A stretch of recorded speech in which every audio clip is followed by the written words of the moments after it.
three different administrations of different parties. We had PAM, then PRI, and now Morena is finishing office, and none of the three administrations has been able to put the violence down, to domesticate crime, and to better protect Mexican citizens. I'm going to show you some graphics that portray this disaster in matters of insecurity in which Mexico is deeply submerged and of which we don't seem to see the light at the end of the tunnel.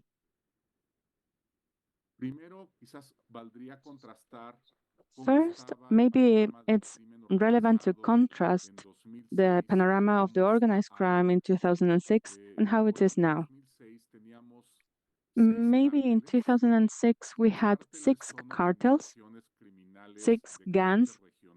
Cartels are gangs, criminal organized gangs of regional extension.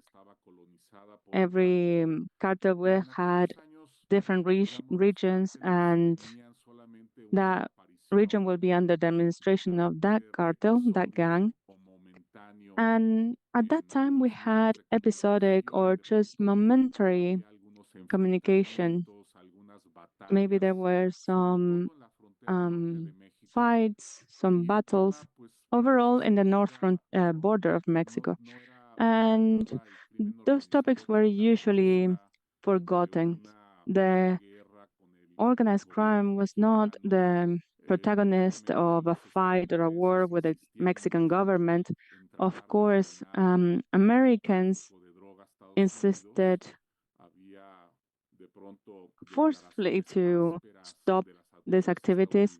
There were rough discussions with American authorities because of the complacency or omissions that they would see in the Mexican government towards traffic and organized crime. A lot of problems with consumption of drugs and demand overall in America, precisely there. So there were some diplomatic problems and discussions, but it wouldn't go further than that. The presence of criminal organizations were very localized, especially in big urban areas of the country. But we didn't have a problem with homicides or extortion and mafia like we do now. We had those six organizations and a small group or little gangs that were mostly in reduced areas, like town halls. Now we have two big organizational crime organizations that have a national extension, and I will show a graphic to show how these organizations are integrated. They are more of criminal coalitions because of the amount of organizations that integrate these bigger ones. And we have 64 regional mafia organizations. So what used to be a cartel in 2006 now qualifies as a regional mafia. Most of these mafias were formed because of the fragmentation that happened in those old cartels. And we had also small local bands that are very damaging and are subcontracted by bigger organizations.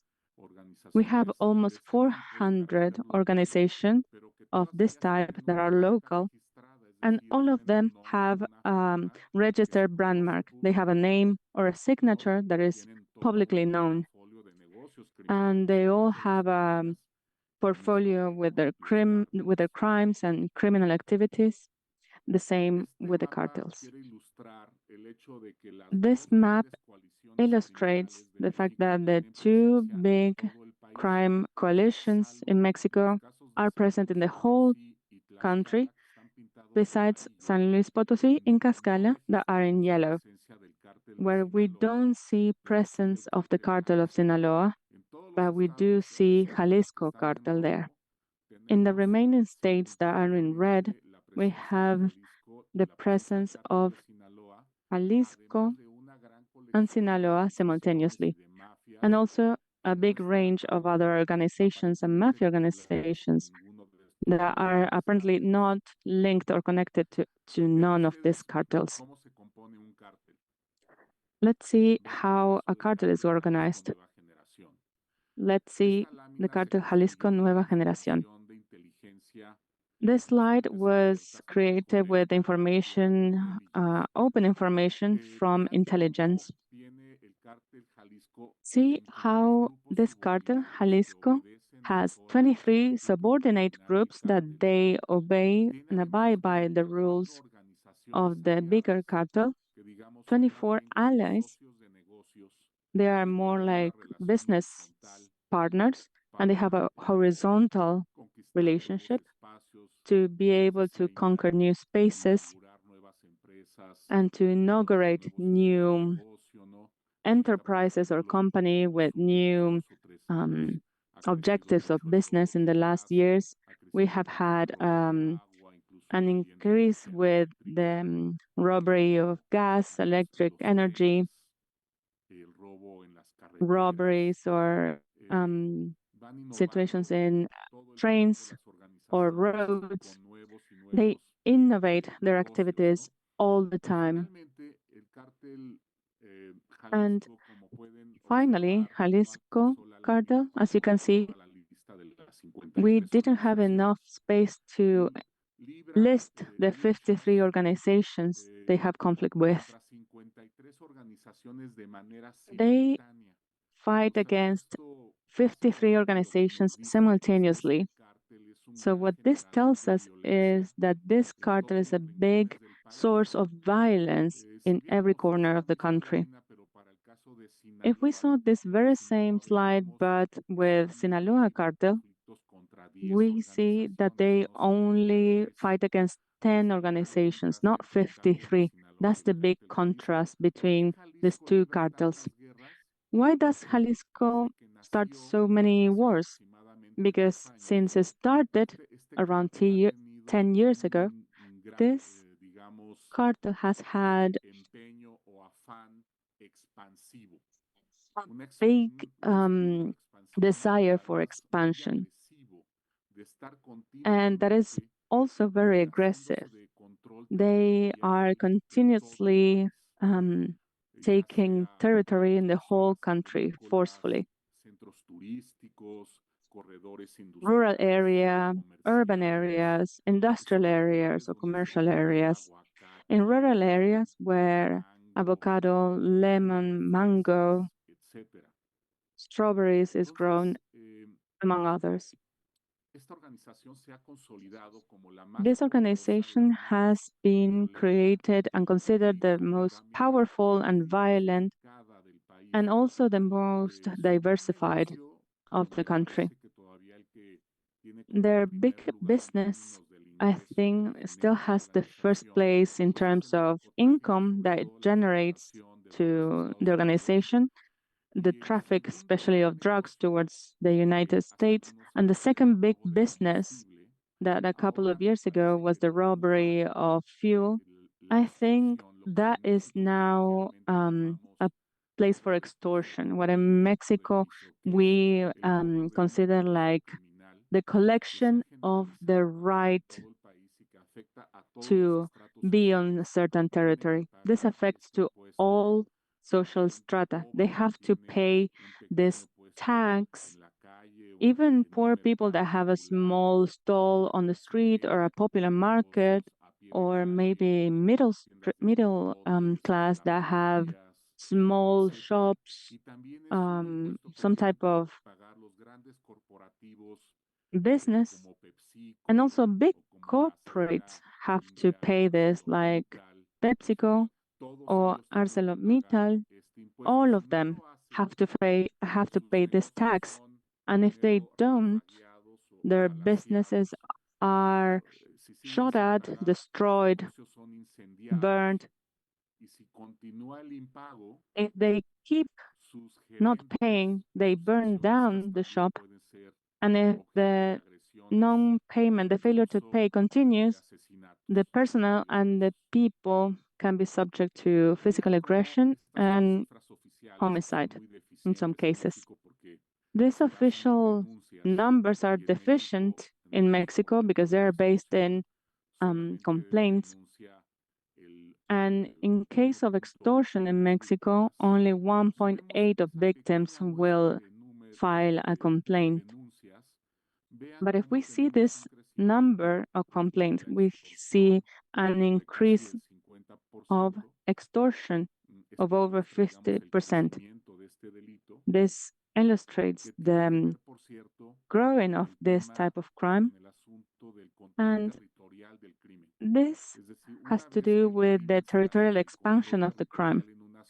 Once the crime takes over an area, it's relatively easy for them to collect this fee, this tax, this criminal tax.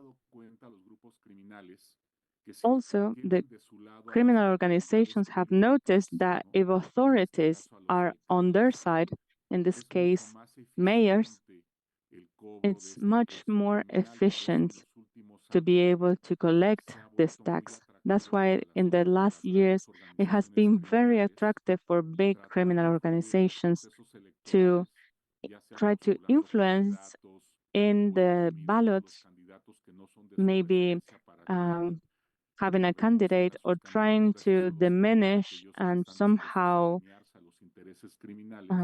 impact negatively to the contrincants and the other candidates. They have noticed that when they have an authority on their side and they can have public safety officer on their side that allow them to operate in their illicit activities, or it can also be when they are able to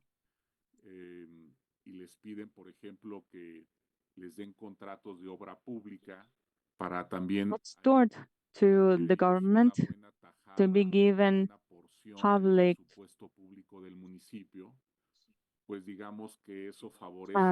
public doings, and that affects positively their business in a great measure.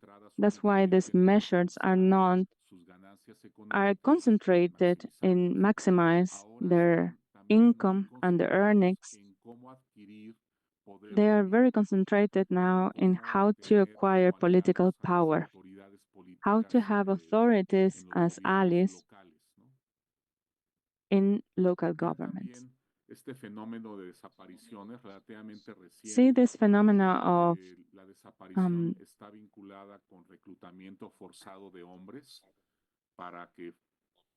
disappearance. This is forced disappearance of people for them to work as paid criminals. And in the case of women, this is more related to human trafficking. And it's also dead bodies disappear to hinder with evidence during investigations. This violent turmoil has already been transported into the ballots and political environment, and it affects the campaigns. We can see here, for example, in the national ballots in 2021, how we see that violent episodes went up. And 1 month before elections, in the 21st of May, see how the number skyrocketed. It went over 100 that year. And now that we have a national ballot, but besides, we will be voting for the president, it's sure to say that these numbers will be outdone with the next numbers. When we see the ability that our authorities have to persecute these organizations that are so prosperous, so um, potent in terms of guns and organization, this ability that they have to be violent and control authorities, we see that in several parts of the country, we don't have basic institutional characteristic and preparation to debilitate their activity. Look at this chart. There are some places in the country that we know there is a big criminal density like Tabasco, Guerrero, Tlaxcala in some areas, Nayarit. And I'm not going to go over with Cayasola and Yucatan because they are robust and the low number of arrests means that there is low criminal activity in those states. But Durango, where Sinaloa cartel dominates, just like in the case of Querétaro, Campeche, criminal activity is low. But Guerrero, that is a state with tons of very strong criminal organizations. In the last 4 years, we have a ridiculous number of arrests, of high profile arrests. Only one in the last 4 years. In Tabasco, zero. In Nayarit, three. In Tlaxcala, two. Durango, 12. So we see here that there are treaties and agreements between criminal organizations and the political area, public officers. And that's why these organizations have become so big, robust, and they have been ensuring the presence in the territory.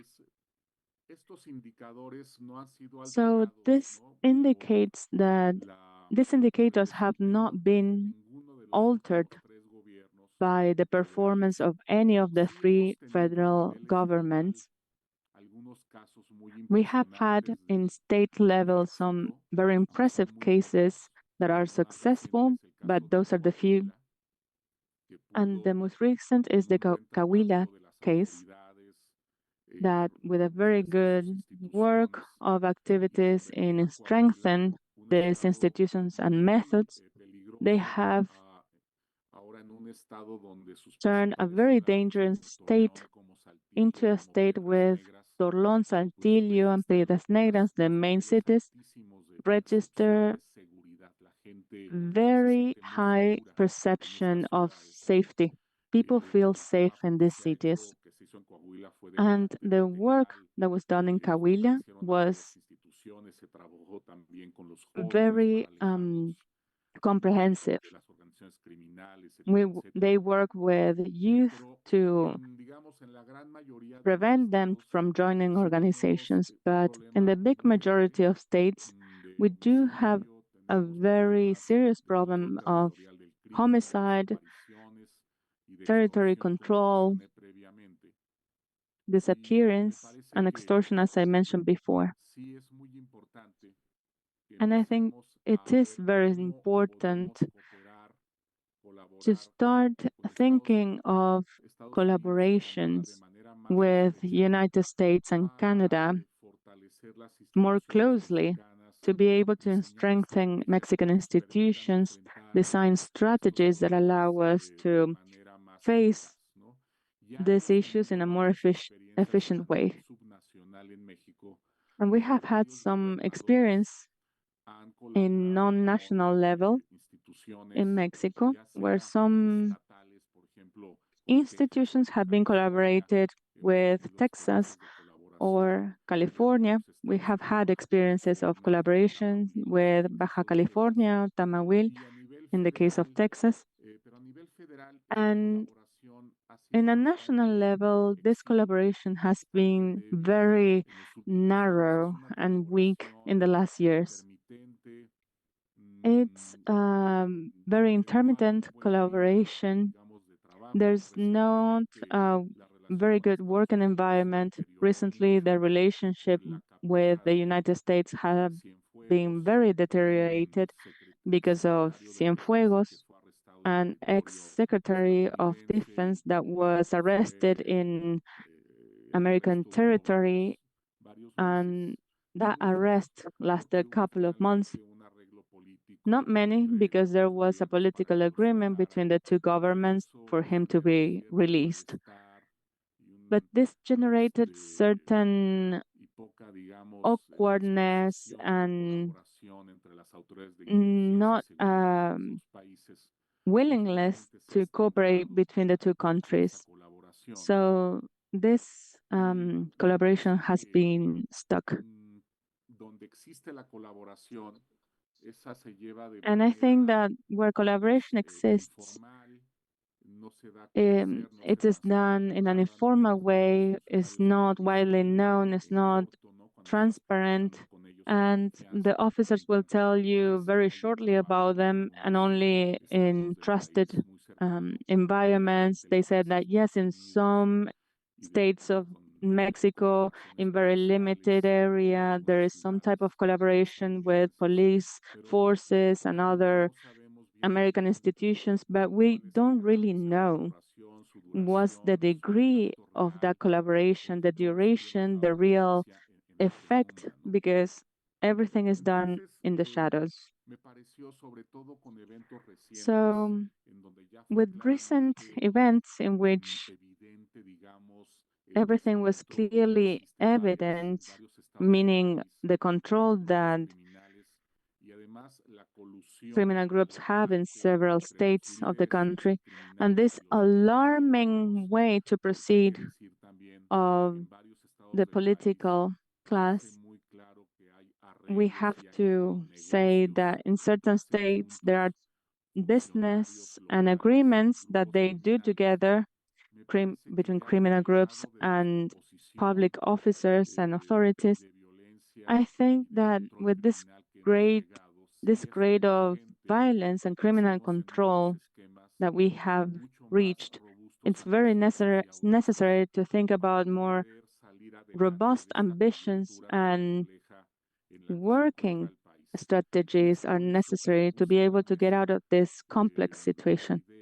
And this is why I bring to the table this idea to build a safety treaty for North America, also bearing in mind this idea to forge what we tried in 74 with the free trade agreement and the MEC with renegotiation with Trump's team and administration. Obviously, thinking about all adaptation that have to be done in a treaty that is not a commercial one, but a security one, that it's in a way very different, and its request to be approached from another perspective. And I think that if we see the whole picture, we can see that maybe an agreement, a treaty of this type, of this kind, is the next step to integration of North America. I think the first step was given with the free trade agreement, and the next step should be with security, because threats affect Mexico more because of the weakness of our institutions. They also have a colossal impact in the US, and they will have in Canada very soon. In the US, we have a health crisis right now with 100,000 deaths because of fentanyl. That is a drug that is produced in Mexico and is exported to the US. And we have a second very important topic that is causing problems in the other side of the country, that is regarding migration, with the immigrant waves that we are receiving from Central America and some South American countries. So I think the conditions are enabling this opportunity to come into an agreement with the criteria between Mexico, the US, and Canada.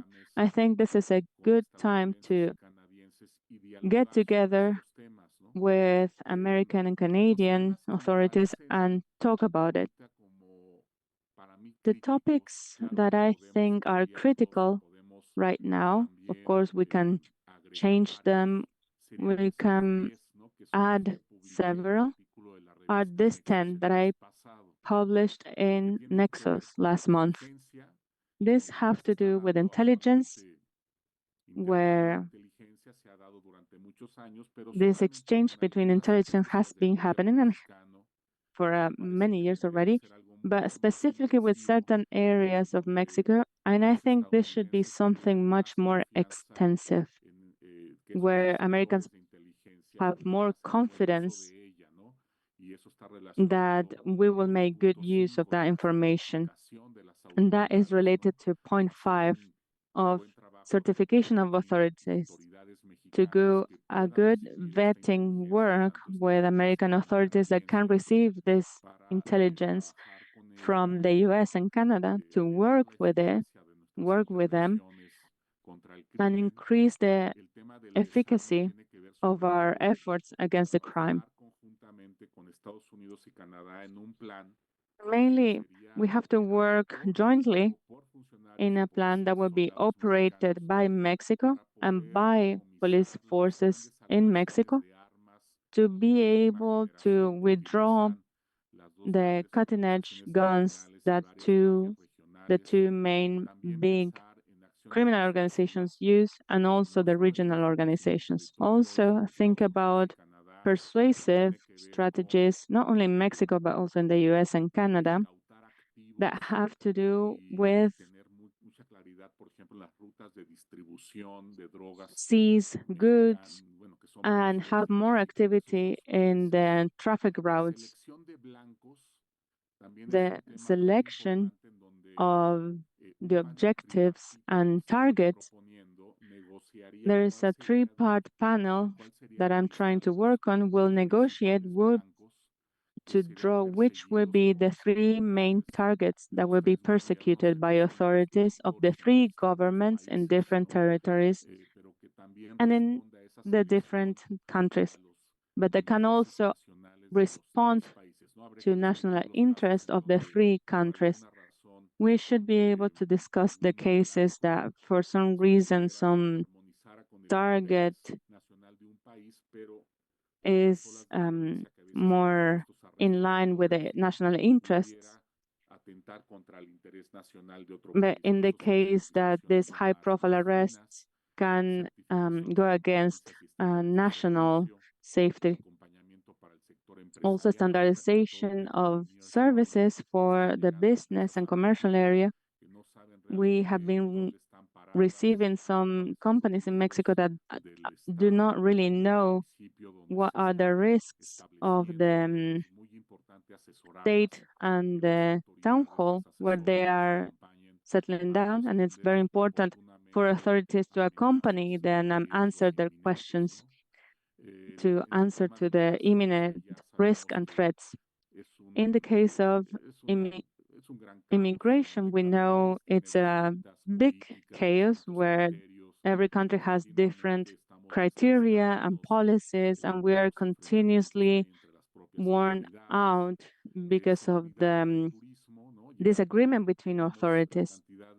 Safety for tourism, we have a big number of American tourists, and not only for tourist reasons, but they have been changing their permanent residences to Mexico. They do home office in Mexico, and here we have housing alert since a long time in Mexico, and we are not able to suffice to the requirements of the people that want to come and settle down here, let alone tourism. So we should be able to propose and create a situation for these areas to be content, and also analysis and assessment the enable us to revise this treaty periodically to be able to adjust it and revise it. So this translates into a structural change for Mexico to be able to turn tables, as we say in Mexico, and see the light at the end of the tunnel.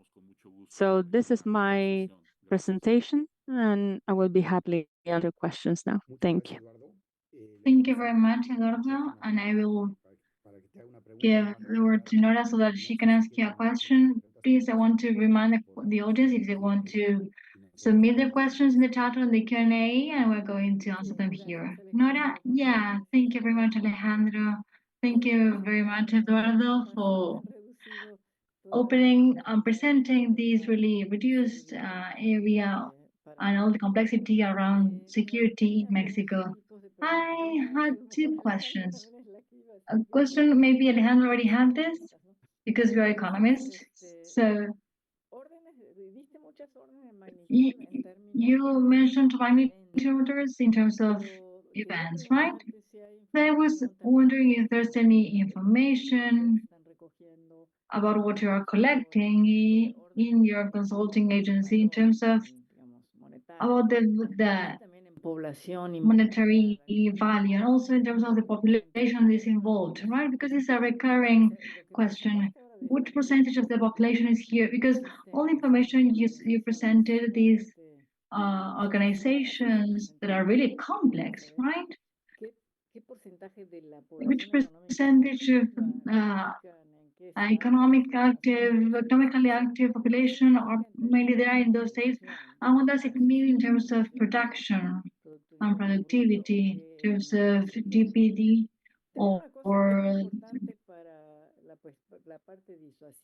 because there is a really important thing in the deterrent measures, right? El pequeño, digamos, participante de what does this income represent for those small participants in this network? Because it's really important in terms of penetration, because this is creating a source of resources for those people.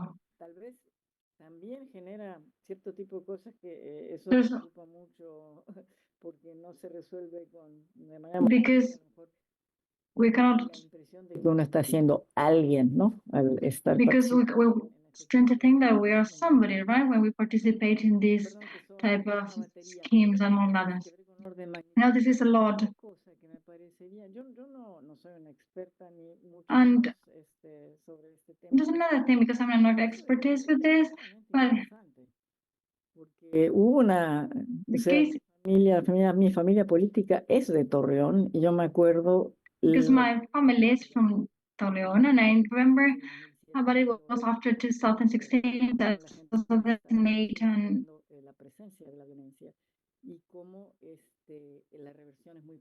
how I remember how this relations is very palpable. I don't know if someone has had a case study with this to see what work in this until at what point this is replicable. These are some questions. All right, I will be brief with this answer, just pointing at lines of investigation and some illustrative numbers. Recently, I haven't seen the dimension of the economic activity of the crimes because we have constructed numbers and it's very difficult to decipher with the methods that we come to them. And since a couple of years ago, I already got disappointed of this type of job, and we have people that do a better job right now. But the numbers that we have a couple of years ago were really bad. And I haven't been able to be on this work lately.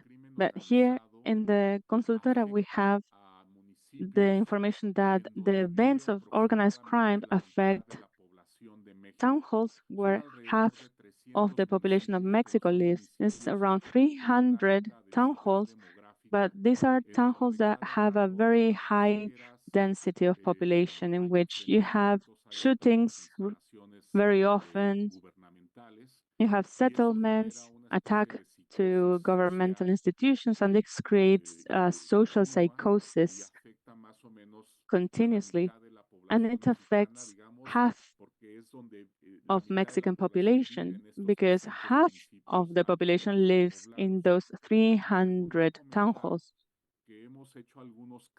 I could also mention that we have made some calculations on how many people work for criminal organizations, and two organizations that we did before and some mathematic investigations, and this was published in Science a couple of months ago. We arrived to the very same number that people, these organizations have around 175,000 employees. And we did collection of informal participants or employees, like rural people that grow or prepare drugs and so on. So 700,000 collaborators, the name and the number that we have between direct and indirect collaborators. And with armed forces, we have exactly that very same number. But talking about who are police officers and soldiers in Mexico, bear in mind the National Guard, the Army, and the Marine, and in another side, state and local police departments. 700,000 is the number that we have in Mexico. So just for you to have an idea of employment in criminal organizations. About the economic topic, Guanajuato is the most violent state in the country, has an impressive economic growth. So there hasn't been an effect of all the violence of Salamanca, Celaya, and León. This hasn't affected, apparently, the economic performance of the state, and it has actually accelerated in recent years. And something interesting in the state is also that Guanajuato and San Miguel Allende, where there is a big number of tourists and there's cities where there is no violence, criminal violence. It's a very interesting case study, the case of Guanajuato. And talking about Coahuila, there's a very serious case of professionalization of police forces and collaboration with the federal government. And who started this is Rubén Moreira, the governor, was continued by Riquelme, and we have 12 years in a row of continuous efforts and provide a better image for the state. And there is a more scary side on security policies that has to do with the battles of gunmen, and I am convinced that there is an extermination work of high-profile criminals, but that has not been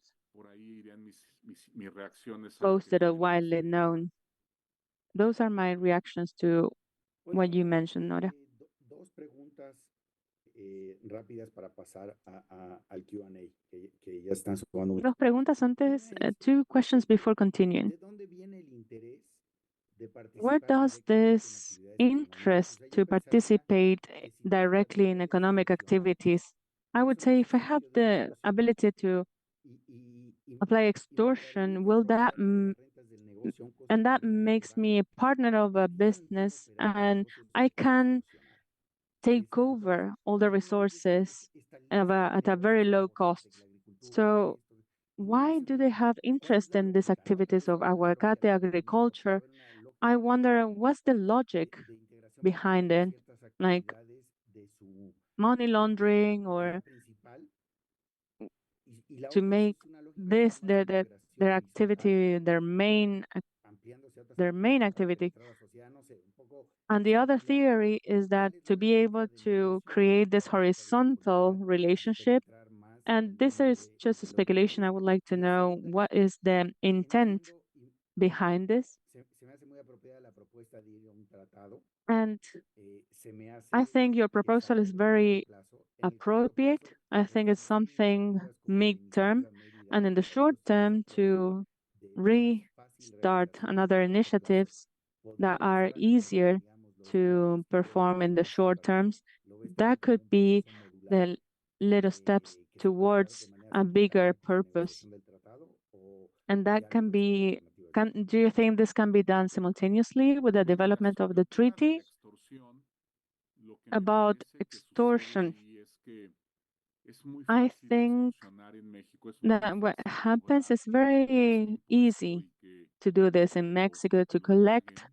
this criminal Ellos tax cobran and un to be paid impuesto, ellos that tax. calculan las ganancias de las They empresas calculate y their piensan en un income, impuesto que represente the income of the entre el companies, and 5 they y think 10% about de las ganancias. something between Estudian 5 muy and bien los 10% of asuntos their y earnings. no, They digamos, study plantean the cifras businesses exorbitantes, very well, sino and que they do puedan not ellos propose or pagar de manera request permanente y continua durante un largo periodo. high rates. Entonces se So han vuelto casi this can tal be número de continued over empresas time. de distinto tamaño que son extorsionadas, que se ha vuelto, digamos, un ingreso The regular number y of creciente del crimen companies is organizado a such un that esfuerzo this mínimo.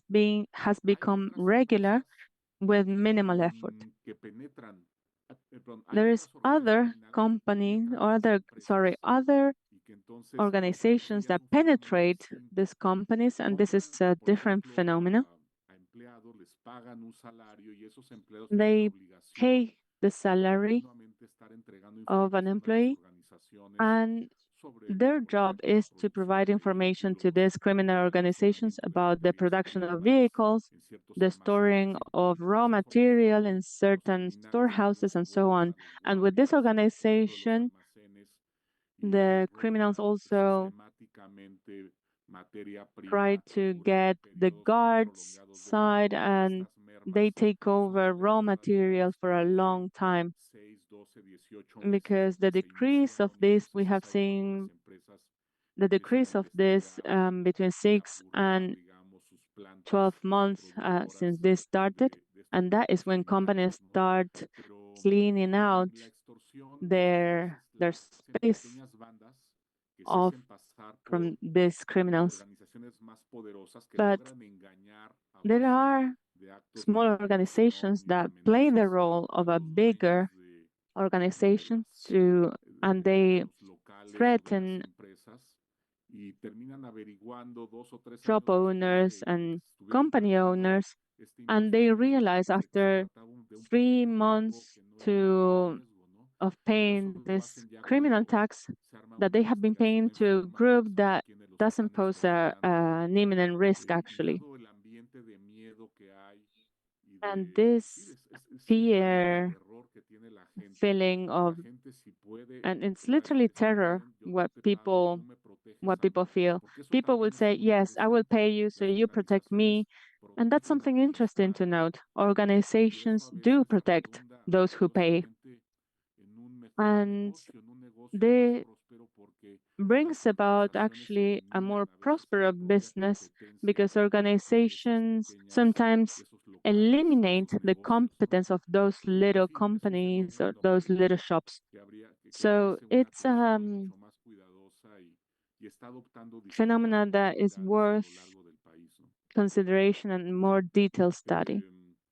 Con el tema de Iniciativa Mérida y Bicentenario, que es lo más reciente, With a mí Mérida and francamente me da la Centenario, impresión de que se trata I have the impression that de esfuerzos muy modestos que no han very tenido ningún modest impacto efforts significativo, that have not en donde se had han any dedicado significant pues impact, a where capacitar a grupos they de have agentes de manera muy trained dispersa small groups of officials in very dispersed way in very different areas of expertise. And I mean, we appreciate the good intentions, but in terms of impact, this doesn't have any significant one. In some states, there has been some better performance of public ministry and some areas that have been trained by the Americans, but this also involves police officers that are just patrolling a certain area or they walk around doing rounds.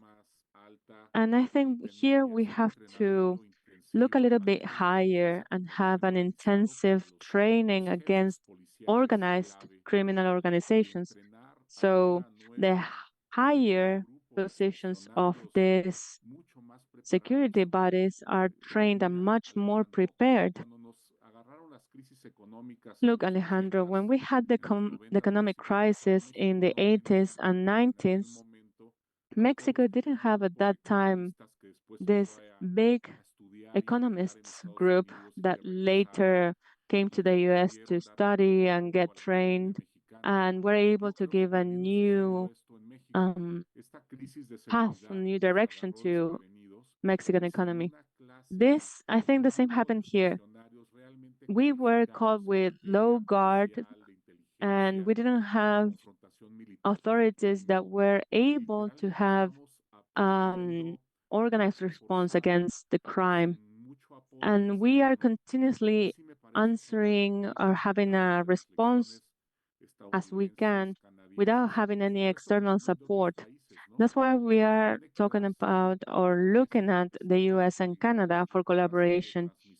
But we also need that exchange of knowledge and technologies to be able to contain criminal organizations, to study the strategy better, and have methods that are more strategic and more efficient.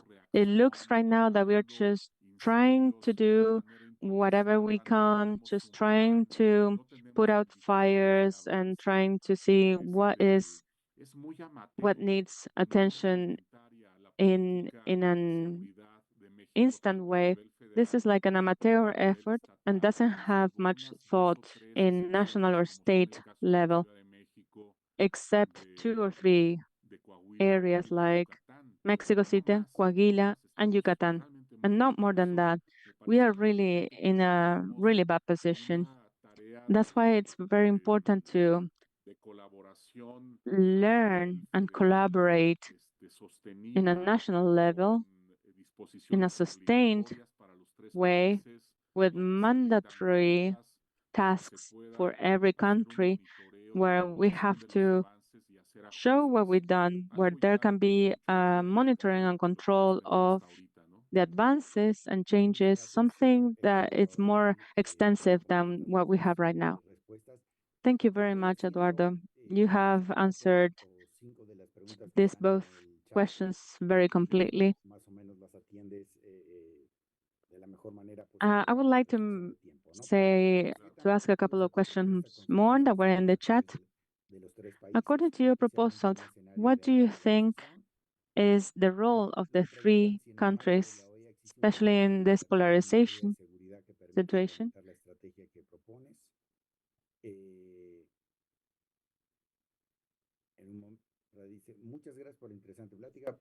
Thank you very much for this interesting talk. It seems that the cartel in Jalisco has a very similar operation to Zetas. How feasible is it to attack them with a similar strategies? Or is there a possibility of implosion given the aggressive expansion of that group? And the last one says, Eduardo proposal can be used to create a regional framework, an approach organized crime international. I was not able to understand how receptive was the question. Well, I think that the proposal has very well received by journalists, intellectual decision makers. This has been enthusiastically received. Also, many entrepreneurs have tried to get in contact with me to create discussion spaces. Safety bodies have been expressing their interest in being taken into account to develop this. Many have insisted that it's important to add the arms and guns topic and also drugs. I have had the opportunity to talk about different congressmen, congresspeople of the US extensively, and they said that they will join the idea and they will work on that with pleasure. I was even told that it would be good to start conversations with Mexico government. I have mentioned that I don't think right now is the best time. We should wait for the next administration. And I have been invited to provide this presentations in the next several weeks. I have been on CNN. Actually, I have seen a lot of enthusiasm.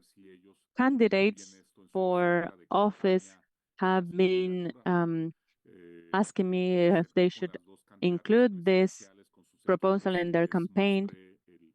I showed the idea to presidential candidates and their team, and they were also very enthusiastic about it. There has been very good reception, and I think there's something there igniting, and I think this can be big very soon in a very short period of time.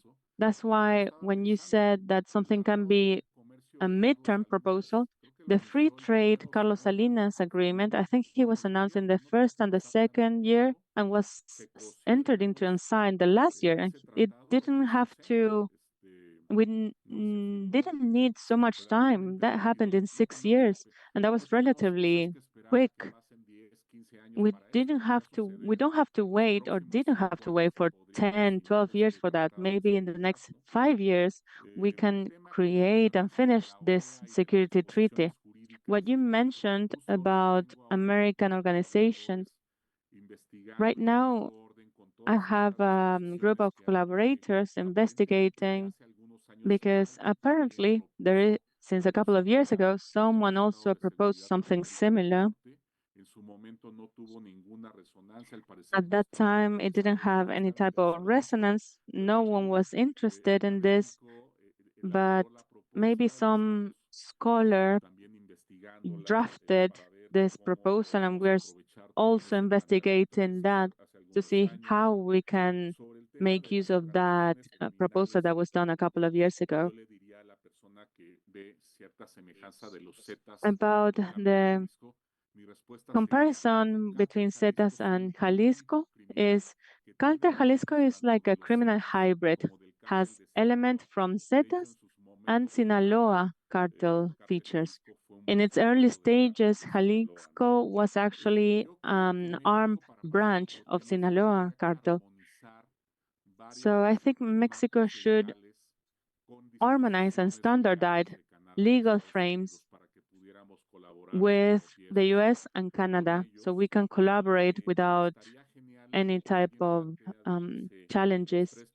And it would be great to propose that the three countries work together to standardize Palermo Convention. It's a very cutting edge proposal to go against criminal organizations and an international level. Those are the three questions. All right, Eduardo, thank you. Unfortunately, we're against the clock. We will send the remaining questions to you, and you can answer them directly if you would like. And obviously, we would love to have you back to continue this conversation. I agree with you. 5 or 6 years for one government is a mid-term period. Um, it is necessary to have quick responses to fight against criminal organization, and collaboration from Canada and the US will be necessary, especially in the first years of office. I think we agree on that. And thank you very much for this very interesting talk, and also to bring this discussion to the table. This is innovative and has the potential to change the dynamic that is taking Mexican society to a balance after these negative events. I don't want to add anything else. I second Alejandro in the sense that it's necessary to keep talking about this. And yes, to retake the efforts of collaboration with the US that were made a couple of years ago, and for them to be successful. Thank you very much. I would like to invite everyone in the audience that wants to be part in this effort to create a treaty of this nature to contact me, please, to see how they can collaborate with these efforts in the discussion spaces that will be created soon. Thank you very much again. Thank you very much, Eduardo. Thank you, Nora. And thank you, everyone in